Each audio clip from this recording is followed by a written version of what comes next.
राष्ट्रपति जी देवगुरु हैं, जिसे एकादशी रहनी हो और एकादशी का फल प्राप्त करना हो, उसको ये नियम पालन करना चाहिए। अथते नियमान वचमी व्रते ह्रस्मिन दिन अत्रये, उसको 3 दिन, एक तो दशमी और एक द्वादशी और फिर बीच में एकादशी, उसको 3 दिन संयम में रहना होता है, तब बीच की एकादशी का उसे फल प्राप्त होता है।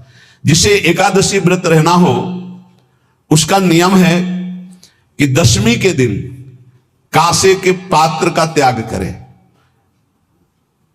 वैष्णव सिद्धांत है कि कभी जिसमें मांस बना उस रसोई का भोजन न ग्रहण करे। मसूर की दाल, चना की दाल, कोदो और कोई भी शाक, शहद, दूसरों का अन्न, दोबारा भोजन और मैथुन, ये दशमी के दिन त्याग दे। एक बार दशमी के दिन भोजन करे 24 घंटे में, क्योंकि एकादशी रहना है। कांसे का पात्र, जिस रसोई में मांस बना उसके भोजन का त्याग, मसूर की दाल, चना, कोदो, शाक, मधु अर्थात शहद और दूसरे के द्वारा दिया हुआ भोजन और दोबारा भोजन और मैथुन क्रिया, इनका दशमी के दिन कभी भी प्रयोग ना करे। इन 10 वस्तुओं से वैष्णव दूर रहे दशमी के दिन। फिर एकादशी के व्रत में,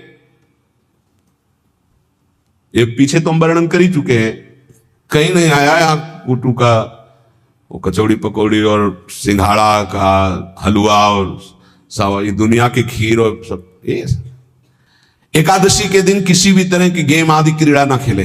जैसे अब आज व्रत है तो बैठे हैं अपना मोबाइल में गेम खेल रहे हैं, ऐसा कोई भी क्रीड़ा नहीं। द्वैत क्रीड़ा, किसी भी तरह का गेम, ये सब खेल नहीं।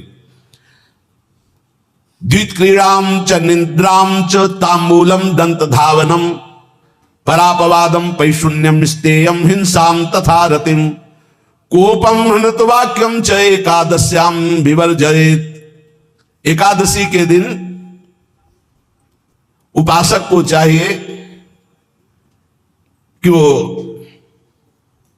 किसी भी तरह की क्रीड़ा, मनोरंजन बिल्कुल नहीं। चनिद्राम, नींद नहीं लेनी उसको, न दिन में न रात में, एकादशी व्रत। और प्रायः पुराने महापुरुषों ने ऐसा किया है। रामदास जी डाकोर के रात में जाते थे, रणछोड़ भगवान के यहां कीर्तन करते थे जाकर, तभी तो भगवान उनके कीर्तन पर, उनकी भक्ति पर रीछ कर गाड़ी में बैठकर उनके साथ आए थे। पूरी रात जगकर कीर्तन करना, और दिन में तो सोना ही निषेध है। द्वैत क्रीड़ाम च निद्राम च तांबूलम, पान खाना निषेध है एकादशी को, बिल्कुल नहीं, जो व्रत रह रहे हैं। और दंत धावनम, वृक्ष से तोड़कर जो दतून की जाती एकादशी के दिन नहीं। परापवादम, दूसरे की निंदा करना, चर्चा करना नहीं, अर्थात अधिकतर मौन व्रत धारण करे एकादशी के दिन। पैशून्यम, चुगली करना।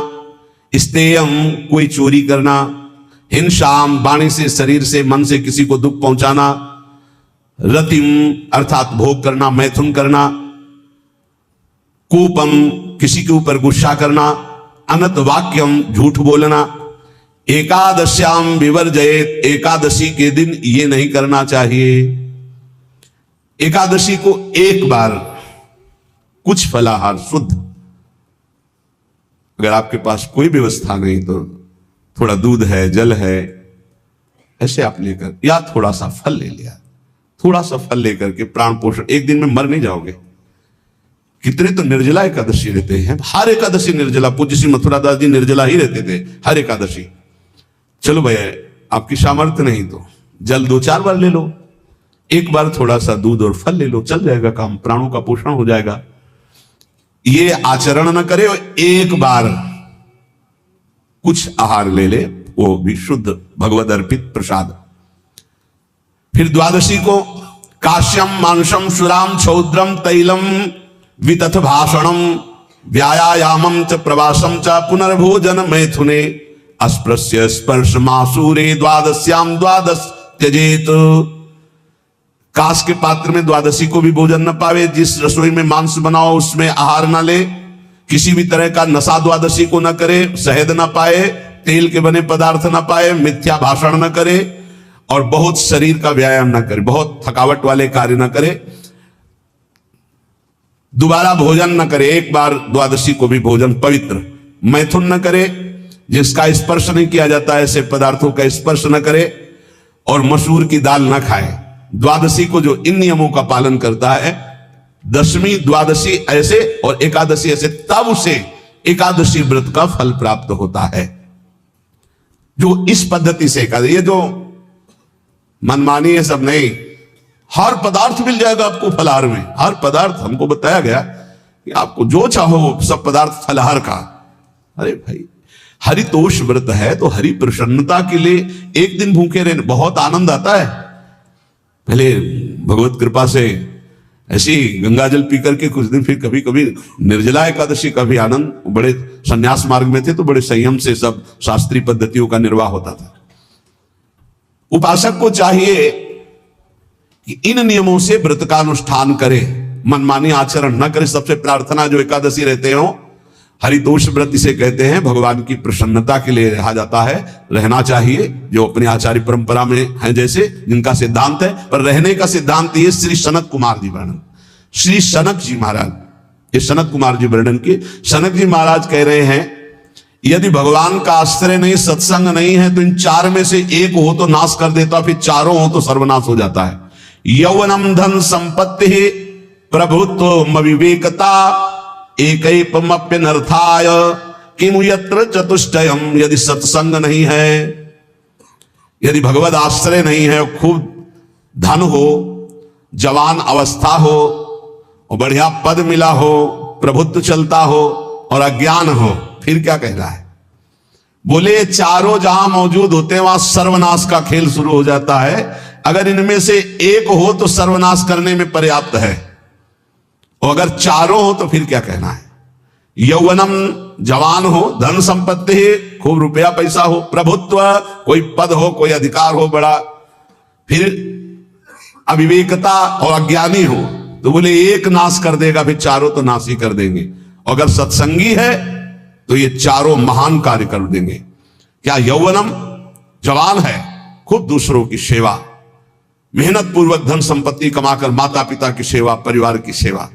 हे, ये माता पिता, हमारा वेद कहता है, मातृ देवो भव, तैत्तिरीयोपनिषद, मातृ देवो भव, पितृ देवो भव, आचार्य देवो भव, अतिथि देवो भव, यान्य नवद्यानि कर्माणि तानि सेवितव्यानि नो इतराणि, यान्यस्माकः सुचरितानि तानि तोयोपास्यानि नो इतराणि, ये के चास्माच्छेयाः सुब्राह्मणाः तेषां त्वया स्नेन प्रश्वसितव्यं, श्रद्धया देयं, अश्रद्धया देयं, श्रिया देयं, ह्रिया देयं, भिया देयं, संविदा देयं। वेद कहता है मातृदेवो भव, माता साक्षात हमारी भगवान है। देव हरि को कहते हैं, केशव देव जिसे कहा, हरि को कहते हैं, गोविंद देव, मातृ देव, माता भगवान है। ए धिक्कार है उन पुत्रों को जो अपने माता के द्वारा पोषित किए हुए शरीर से हाथ उठाते हैं अपने माता पिता के ऊपर। नरक में तुम्हारी जो दुर्दशा होगी भोगोगे। एक हमको दिखाया गया दृश्य कि अपनी माता की कोख में लात मारता है, थप्पड़ मारता है, पिता बैठा उसको लात मारता है, थप्पड़ मारता है, बाल घसीट कर गेट तक माता को ले जाता है। अब इनकी जो दुर्दशा होगी ये बोल नहीं पाएंगे, बता नहीं पाएंगे। ऐसी जगह मारा जाता है कि बस तलक्षते रहो, कुछ कह नहीं सकते, घोर नरकों की प्राप्ति होती। वेद कहता, तैत्तिरीयोपनिषद, मातृ देवो भव, ध्यान से सुन लो, सत्संग है, ये माता साक्षात भगवान है। अगर तुमने मारा, वाह भर करके इसके आंसू गिरे, जितने आंसुओं की बूंद से भूमि के कण भींजेंगे उतने कल्प तक नरक भोगोगे। ध्यान रखना, तुम्हारा कभी यश, कभी कीर्ति, कभी श्री, कभी हिरी, ये कभी तुम्हारे उदय नहीं हो सकती। तुम्हारा सर्वनाश हो जाएगा अगर मां पे हाथ उठाया। पितृदेवो भव, पिता साक्षात भगवान है। देखो भगवान अवतरित हुए तो प्रात काल उठी कै रघुनाथा, मातु पिता गुरु ना वही माथा। आचार्य देवो भव, माता साक्षात भगवान है, पिता साक्षात भगवान है, आचार्य गुरुदेव साक्षात भगवान है। जो अपनी माता को, अपने पिता को दुख देता है, अपने गुरुदेव की अवहेलना करता है, उसका कभी मंगल हो सकता है? वो कभी सुख प्राप्त कर सकता है? वेद कहता है जो निर्दोष कर्म करते हुए धन कमाकर, कैसा कर्म? निर्दोष कर्म करते हुए धन कमाता है और उस धन से अपने बूढ़े माता पिता और गुरुजनों की सेवा करते हैं, जीवन धन्य है।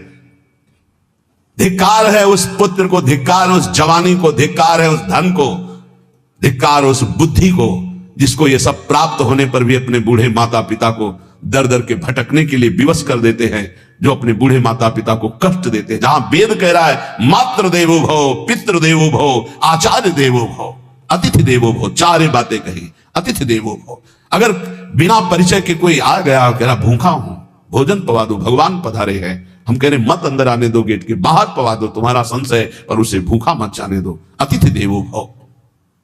जो निर्दोष कर्म करके अर्थ कमाकर अपने माता पिता गुरुजनों की सेवा करता है, उसी का जीवन धन है। पशुवत आचरण, मनुष्य शरीर प्राप्त करके राक्षस आचरण, राक्षसों की यही पहचान होती है। मां नहीं मातु पिता नहीं देवा, साधुन ते करवा वही सेवा। तुम्हारे जो पुण्य है ना सब भस्म हो जाएंगे, आप खिलवाड़ मत समझो। वो विरक्त है, भले तुम्हें नौजवान दिखाई दे रहा है, वो शरणागत है, जो आचार्य ने मंत्र दिया वही गुरु परंपरा से चला रहा है, वही मंत्र उसमें। आप उसको बोल रहे हमारे लिए कुर्सी डालो, पैंट शर्ट पहने हो, कुर्सी डाल। हाँ, आप असमर्थ हो तो हाथ जोड़कर प्रार्थना कीजिए कि बैठने में हमारी टांग टूट गई है, हम बैठ नहीं पा रहे हैं, क्या व्यवस्था हो सकती है क्या? याचना इस कोटि की। आदेश, बाबा जरा कुर्सी लाना, तो बाबा तो कुर्सी रख देंगे, आप उनको तुम भिक्षुक समझते हो, सारे सुकृत तुम्हारे नष्ट हो जाएं। ये जो संतों के द्वारा दिए हुए आसन में अयोग्य पुरुष बैठ जाते हैं ना, इनके सारे सुकृत नष्ट हो जाते हैं। ये क्या समझते हैं? तुरंत आसन दिया जाता है, किसी आओ आसन को प्रणाम करके समेट कर रख दो, अगर आसन में बैठने की योग्यता नहीं। आसन में बैठने की योग्यता उसकी मानी जाती है जो सामने बैठा है, उस स्थिति का हो या उससे श्रेष्ठ हो। बहुत होश में ये बातें सत्संग में ही मिलती है और अन्यत्र नहीं मिलती। आसन बिछाने का मतलब तुम कोई महान नहीं हो गए हो, अपने में दैन्यता नहीं तो वैष्णव किस बात के? आसन ग्रहण वैसे ही बिछा हुआ है, उसके ऊपर आसन लगा हुआ है गुरुजनों के लिए, श्रेष्ठ जनों के लिए। आप आसन में बैठने के अधिकारी है। सत्कर्म के द्वारा कमाए हुए धन से मातृ देवो भव, पितृ, हम बार बार चिल्ला के कह रहे, क्योंकि कलयुगी इन पुत्रों को अब समझ में नहीं आ रहा। जो बोओगे वही काटोगे। अगर आप अपने पुत्रों को सत अध्यात्म की शिक्षा देंगे और स्वयं अध्यात्म से चलेंगे तो तुम्हारा बुढ़ापा ठीक से जाएगा नहीं। बुढ़ापा बहुत मुश्किल से कटता है, बहुत मुश्किल से। हाँ, हमें कई दृश्य देखने को मिलते हैं।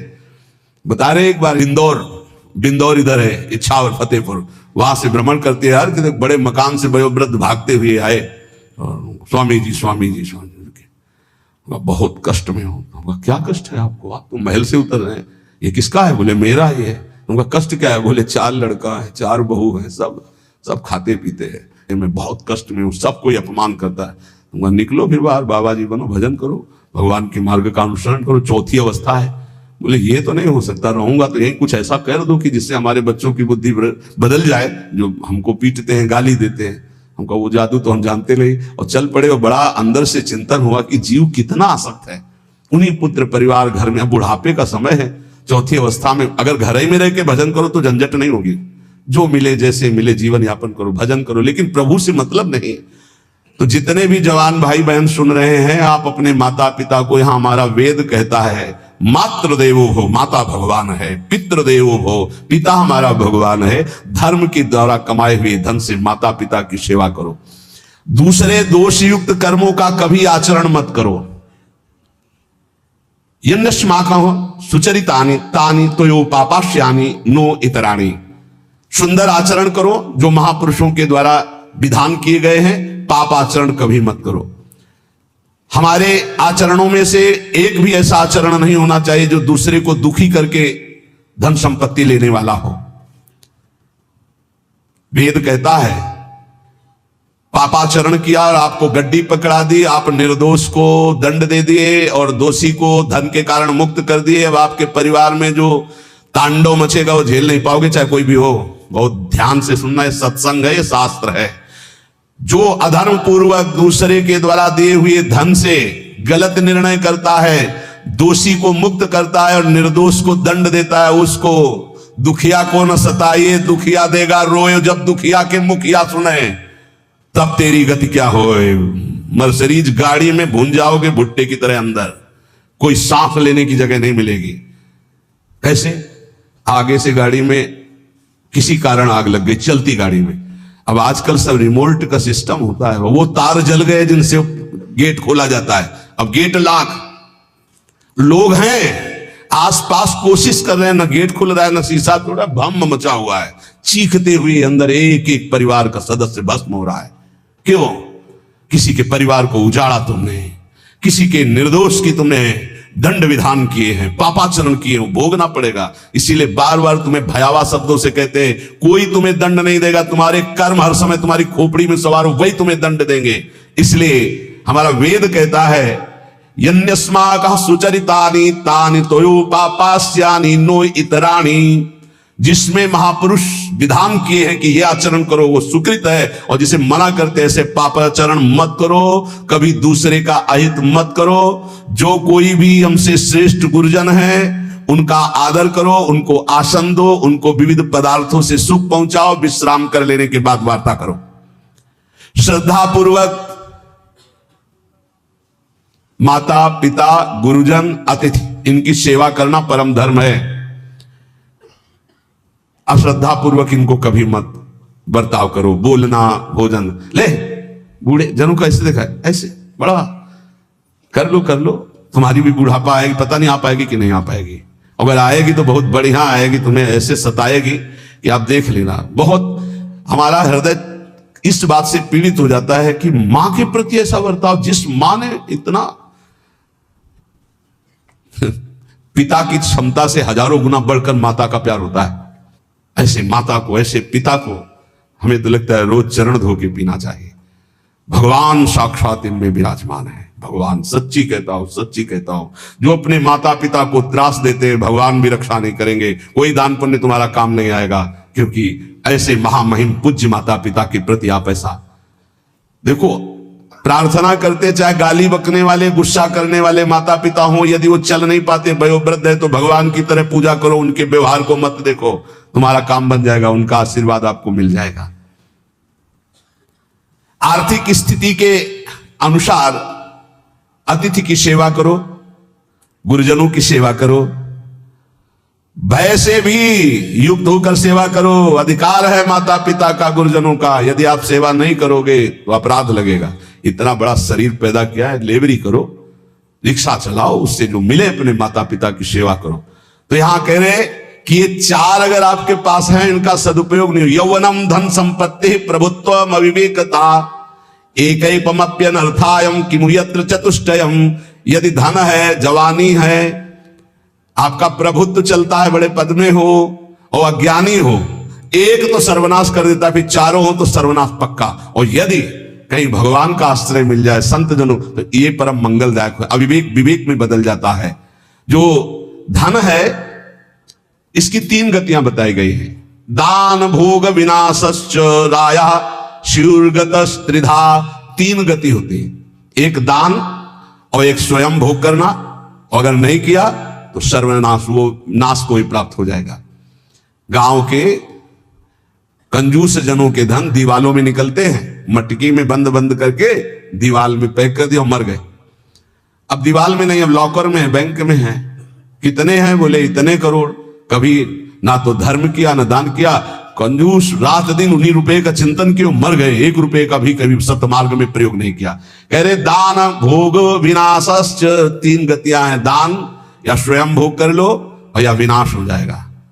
तो सो धन धन्य प्रथम गति जाकी, वो धन धन्य है जिसकी प्रथम गति क्या? दूसरों को सुख पहुंचाने में लगा।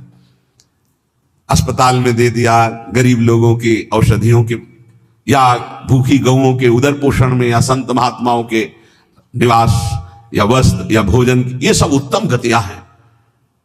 अगर ये नहीं किया तो चलो घर में ठाकुर जी विराजमान करो, स्वयं बढ़िया भोग लगाओ, पाओ, परिवार को सुखी रखो, इतने कर लो। वैसे सो धन धन्य प्रथम गति जाकी। प्रथम तो है दान, फिर दूसरा स्वयं चलो उपयोग कर लो, धर्म पूर्वक अपने परिवार का।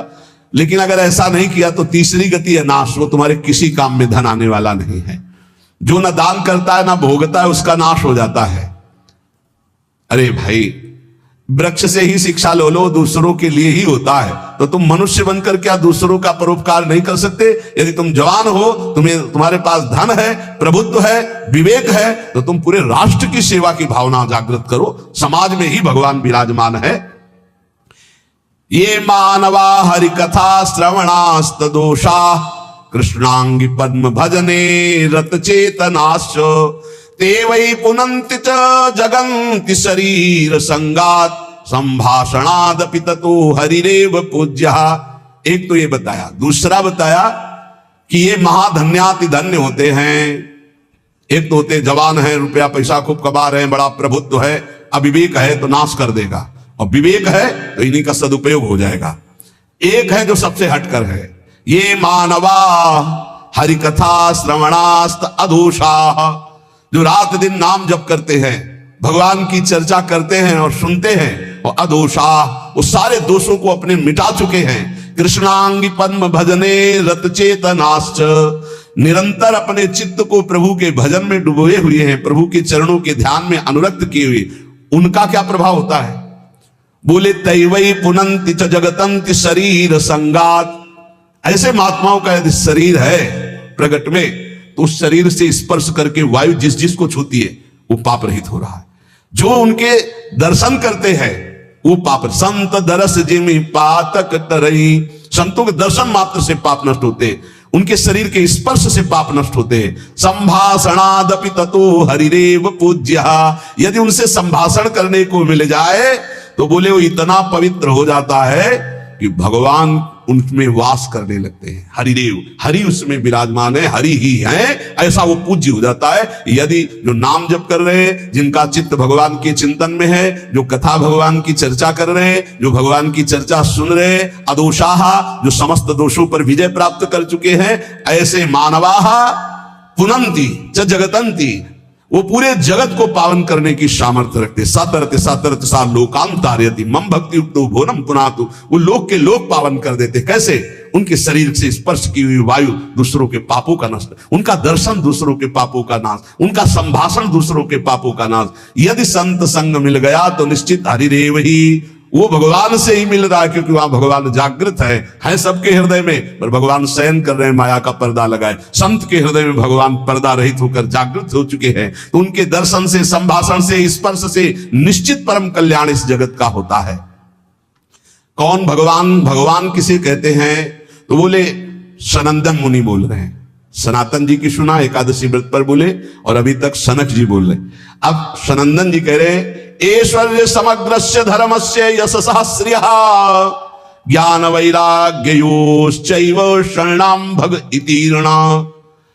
संपूर्ण ऐश्वर्य, संपूर्ण धर्म, संपूर्ण यश, संपूर्ण श्री, संपूर्ण ज्ञान, संपूर्ण वैराग्य, ये 6 जहां विराजमान है भग, उन्हें भगवान कहते हैं। ये पूर्ण रूप से भगवान में ही विराजमान है, और जिसमें ये सामर्थ्य है उसे भगवान कहते हैं। उत्पत्ति प्रलयम चैव भूतानामा गतिम गतिम वेत्ति विद्याम विद्याम च सवाच्यो भगवानिति। जो सबकी स्वयं अपने संकल्प से उत्पत्ति करता है, उत्पत्ति करने वाले ब्रह्मा जी की भी जो उत्पत्ति का कारण है, जो अपने ही बल से सबका विनाश कर देता है, प्रलय, और जो सबका पालन करता है उसे भगवान कहते हैं। जो आवागमन तथा विद्या अविद्या इसका स्वामी है उसे भगवान कहते हैं। जो संपूर्ण ऐश्वर्य, संपूर्ण धर्म, संपूर्ण यश, संपूर्ण श्री, संपूर्ण ज्ञान, संपूर्ण वैराग्य और उत्पत्ति, पालन, प्रलय का स्वामी, जो विद्या अविद्या आवागमन जिसी के इशारे से होता है, वही है भगवान, वही सबका भगवान है। इसलिए जो उपासक भगवान की आराधना करता है वो ये देखे, सा एवाधस्तात् वेद, सा उपरिष्टात्, सा पश्चात्, सा पुरस्तात्, सा दक्षिणतः, स उत्तरतः स एवेदः सर्वमित्यथातो अहंकार देश एवाहमेवाधस्तादः मुपरिष्टादहं पश्चादहं पुरस्तादहं दक्षिणोतोः मुत्तरोतोः मे वेदः सर्वमिति। वो जो भगवान है कहा है? बोले सा एवाधस्तात् सा उपरिष्टात्, वो नीचे है, वो ऊपर है, वो पीछे है, वो आगे है, वो दाहिने भी है, वो बाएं भी है, और वही ये सब कुछ है जो देख रहे हो, केवल भगवान ही भगवान है। बोले जो ऐसा देखता है उसका अहंकार भगवान में लीन हो जाता है। अब वो देखता है मैं ही नीचे हूं, मैं ही ऊपर हूं, मैं ही पीछे हूं, मैं ही आगे हूं, मैं ही दाहिने हूं, मैं ही बाएं हूं, मैं ही ये सब कुछ हूं, मैं अहम ब्रह्मास्मि। दो भाव होता है, एक भक्त जो भगवान को सर्वत्र देखता है और एक जो अपने अहम को भगवान में स्थापित कर देता है भेदभाव से, वो अपने आत्मस्वरूप को देखता है। जिसने ऐसा भगवान का अनुभव कर लिया कि आगे पीछे दाहिने बाएं ऊपर नीचे हर समय मेरे श्री भगवान है, तो न पश्यो मृत्युम, इसका फल है पश्यति न रोगम नोत दुखाताः सर्वाः पश्यः पश्यति सर्वमाप्नोति सर्वस इति। बोले उसको किसी भी प्रकार का रोग दुख नहीं दे सकता। जो ये देखता है सा एवाधास्तात् सा उपरिष्टात् सा पश्चात् सा पुरस्तात् सा दक्षिणा सा उत्तरा, उत्तर में दक्षिण में ऊपर नीचे दाएं बाएं हर समय मेरे प्रभु हैं, केवल प्रभु को देखता है, तो न पश्यो मृत्युम, मृत्यु की ताकत नहीं कि उसकी तरफ देख सके। ध्यान देना, ना तो उसे मृत्यु परेशान कर सकती, दुख नहीं। हम आपको कई बार बोले कि महाभागवतों का शरीर कैसे छूटता है, जैसे बड़े गजराज के गले से मल्ली की माला, मोगरा देखते छोटी छोटी कली, कब टूट के गिर गया पता ही नहीं चला, ऐसे जन्मत मृत दुसा दुख हुई भक्त को नहीं व्यापता। बोले ना तो वो मृत्यु, ना पश्यो मृत्युम पश्यति मृत्यु, ना रोगम, बड़े से बड़ा रोग उसको परास्त नहीं कर सकता। ये इसका फल है जो हर समय भगवान में स्थित है। नोत दुखाताः सर्वाः पश्यः पश्यति सर्वमाप्नोति सर्वस इति। वो सबको भगवत स्वरूप देखता है, अतः वो भगवान में प्रतिष्ठित, ना उसको मृत्यु छू सकती, ना रोग छू सकता है, ना किसी तरह का दुख छू सकता है। यही प्राप्त करने के लिए रोज चर्चा होती है। ऐसी ऊंचाई पर चढ़ जाओ कि कोई भी रोग, कोई भी शोक, मृत्यु, नाना प्रकार के विकार तुम्हें विचलित ना कर पाए। वो स्थिति है भगवद स्थिति, भगवदाकार। रात दिन प्रभु का भजन करते और देखते कि चारों तरफ से हरि मुझे घेरे हुए, जैसे प्रहलाद जी देखते, उसको कोई भय नहीं, कोई दुख नहीं, कोई रोग नहीं, कोई शोक नहीं। ये कैसे होता है? बोले आहार शुद्धो सत्व शुद्धि सत्व शुद्धो ध्रुवा स्मृति स्मृति लंबी सर्व ग्रंथि नाम भी प्रमोक्ष। जिसका भोजन शुद्ध है उसकी बुद्धि शुद्ध है, जिसकी बुद्धि शुद्ध है उसकी भगवत स्मृति, जो भगवत स्मृति है वो समस्त माया के ग्रंथों को, गांठों को नष्ट कर देती है और वो ऐसी ऊंचाई पे पहुंच जाता है कि न पश्यो मृत्युम पश्यति न रोगम नोत दुखाताः। कोई भी दुख, कोई भी रोग, कोई भी शोक, कोई भी भय उसका स्पर्श नहीं कर सकता। किसका? जिसकी आहार शुद्धि सत्य शुद्धि सत्य शुद्धो ध्रुवा स्मृति स्मृति लंबे सर्व ग्रंथि नाम विप्रमोक्ष। जो अखंड भगवत स्मृति में डूबा हुआ है, कौन? जिसकी बुद्धि शुद्ध है। किसकी? जिसका आहार शुद्ध है। भगवद अर्पित जल भोजन, बुद्धि शुद्ध, नाम जप करते हुए भोजन प्रसाद पाओ। बुद्धि शुद्ध हो गई तो स्मृति चलेगी, अखंड स्मृति चलेगी तो ये स्थिति आ जाएगी। इसी स्थिति के लिए सत्संग हो रहा है, इसी स्थिति के लिए मानवदेह मिला है। इसलिए ध्यान पूर्वक सत्संग का मनन करो, रात दिन ये अनुभव करो कि मैं प्रभु की गोद में हूं, और खूब नाम जपते रहो। नाम जप नहीं करोगे तो सब गड़बड़ हो जाएगा। जो कमियां हैं वो धीरे धीरे ठीक हो जाएंगी, विश्वास मान लीजिए। काम क्रोध आदि की कमियां तब तक रहती हैं जब तक देह भाव रहता है। जिस दिन करुणा में प्रभु की कृपा से शुद्ध ज्ञान का उदय हुआ, ये देह भाव ऐसे हट जाएगा जैसे सूर्य उदय होते ही कोहरा नष्ट हो जाता है। हम चाहें तो दीपक से कोहरा नष्ट कभी जीवन में नहीं कर सकते, पर सूर्य भगवान के उदय होते ही कोहरा नष्ट हो जाता है। ऐसे भगवत प्रदत्त, गुरु प्रदत्त ज्ञान उदय होते ही ये सब माया का